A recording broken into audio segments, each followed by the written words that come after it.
15 సంవత్సరాల అనుభవం ఆంధ్ర, తెలంగాణ, కర్ణాటక, తమిళనాడులో లక్షల మంది నమ్మకమైన కస్టమర్ల సంతోషాలకు నిలయమైన మీ నివాసానికి అందమైన చిరునామా.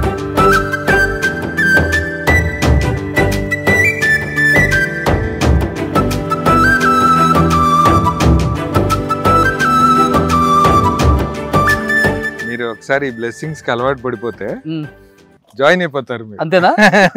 ఓకే. సో యాక్చువల్గా మీకు ఎప్పుడు అనిపించింది ఇలా చేయాలి అంటే? మీకు మంచి జాబ్ ఉంది, మంచి ప్రొఫెషన్లో ఉన్నారు, ఇవన్నీ కాదనుకొని ఒక యూట్యూబ్ ఛానల్, అది కూడా ఏదైనా చేయొచ్చు, కమర్షియల్గా కూడా చేయొచ్చు.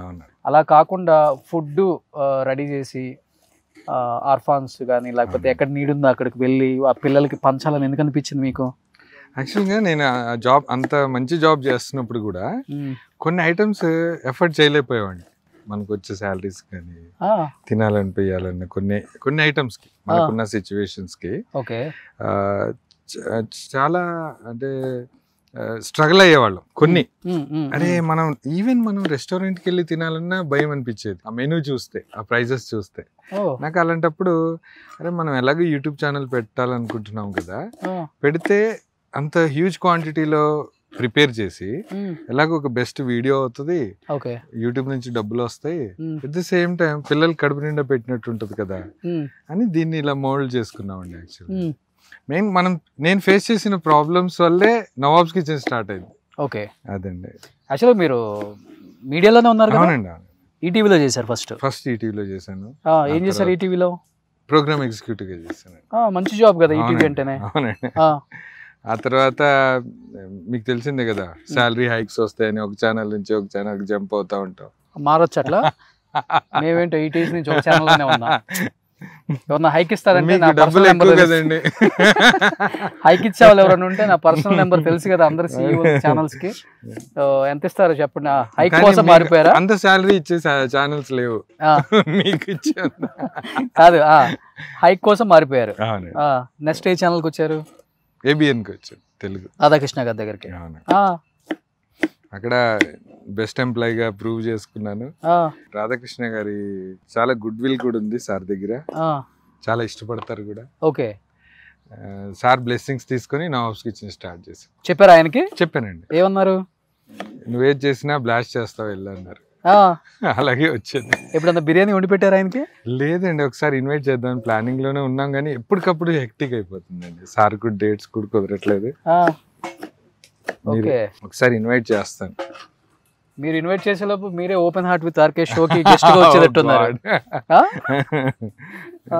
ఎందుకంటే ఆల్మోస్ట్ మీకు యూట్యూబ్ వాళ్ళు ఇక్కడికి వచ్చి ఒక వీడియో చేశారు, నేను చూసాను. అది నిజంగా గ్రేట్ అండి. ఒక డాక్యుమెంటరీ చేశారు. ఒక అందరి టాప్ 10 యూట్యూబర్స్ తోటి సాంగ్స్ షూట్ చేశారు. At the same time 1.5 crore ఖర్చు పెట్టి ఒక పేపర్ యాడ్ వేశారు. 1.5 crore ఖర్చు పెట్టి పేపర్ యాడ్ వేశారు. అది ఈనాడులో వచ్చింది, ఇంకా టైమ్స్ నౌలో.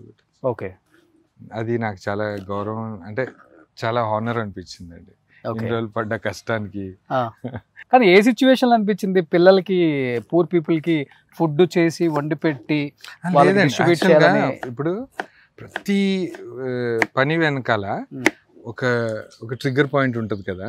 నేను ఒకసారి టైమ్స్ ఆఫ్ ఇండియా వాళ్ళు ఇంటర్వ్యూ చేస్తున్నప్పుడు ఒక క్వశ్చన్ అడిగారు, ఎందుకు అనిపించింది ఇలా, ఎందుకు పెడుతున్నారని.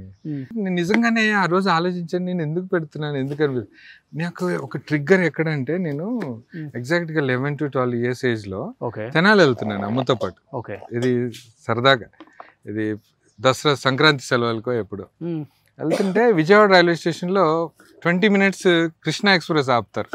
ఓకే, ఆ టైంలో ఎగ్జాక్ట్ గా అది 1:30 టైంలో ఒక పిల్లాడు, నేను విండో సీట్ లో చూస్తున్నాను కూర్చొని. ఆబ్వియస్లీ చిన్నప్పుడు మనం విండో సీట్లో అయిపోయి ఎక్కువ కూర్చుంటాం కదా.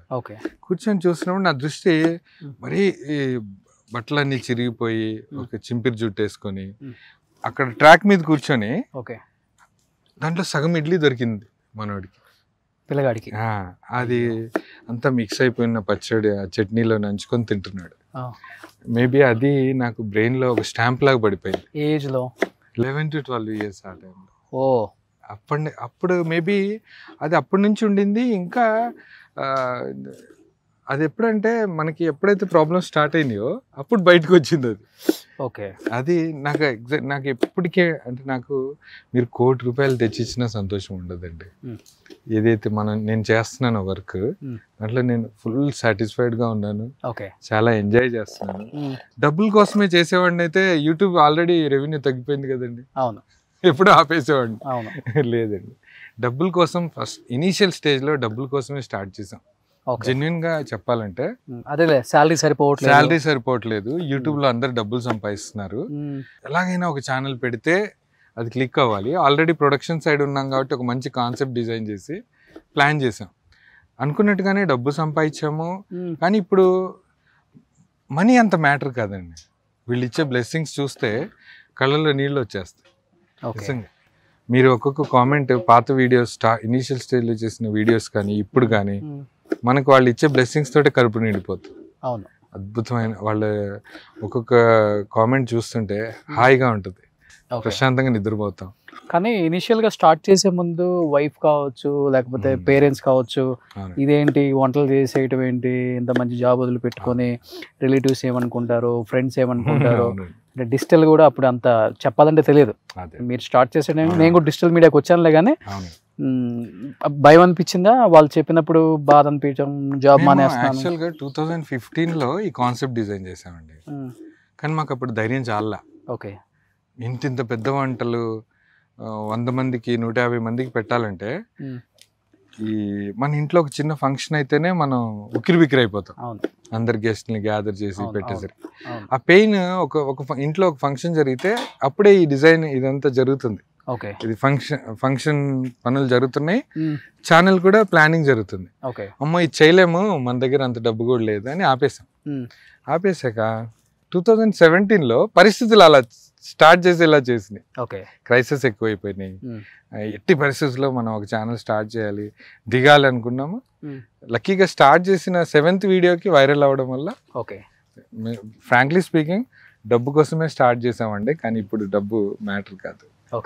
ఇప్పుడు ఉన్న సాటిస్ఫాక్షన్ కానీ వీళ్ళు ఇచ్చే బ్లెస్సింగ్స్ కానీ అసలు ఆ డబ్బులు అంత మ్యాటర్ అనిపించట్లా. కానీ మీరు ఇనిషియల్ గా స్టార్ట్ చేసినప్పుడు రెవెన్యూస్ బాగున్నాయి. అవును, మీరు అన్నట్లుగా డబ్బు కోసం స్టార్ట్ చేసాము, మంచి డబ్బు వచ్చింది అన్నారు, మంచి వ్యూయర్షిప్ వచ్చింది.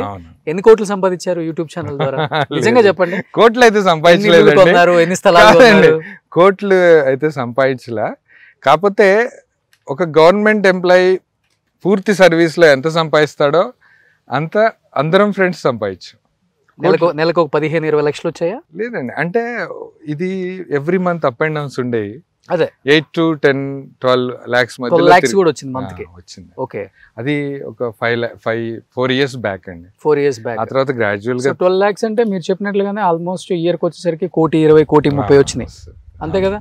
అంటే ఇప్పుడు పెట్టి 7 years అయింది, ఆల్మోస్ట్ ఒక 10 కోట్లు వచ్చినాయి మీకు. లేదు, ఈచ్ వన్ మా ఛానల్ ఎంత పేరు వచ్చిందో అంత డబ్బు రాలే. అదే ఇనిషియల్ గా 3-4 years వచ్చింది, బాగా వచ్చింది. అప్పుడు ఇప్పుడు ఎలా ఉంటుంది అంటే అండి, ఒకేసారి మీరు డబ్బు వస్తున్నప్పుడు సేవింగ్స్ చేయాలనే ఆలోచన రాదు. అవును, అది గ్రాడ్యువల్ ఖర్చు పెడతాము, ఆ లగ్జరీ లైఫ్ కి అలవాటు పడతాము. ఇప్పుడు అవన్నీ ఛేదించుకొని ఒక నార్మల్ లైఫ్ బతుకుతూ యూట్యూబ్ లో, అంటే ఇది జస్ట్ ఒక బ్లెస్సింగ్స్ కోసమే చేస్తున్నాం. సుమన్ టీవీలో మీ పర్సనల్ అండ్ బిజినెస్ ప్రమోషన్స్ కోసం కింది నెంబర్ కి కాంటాక్ట్ చేయండి.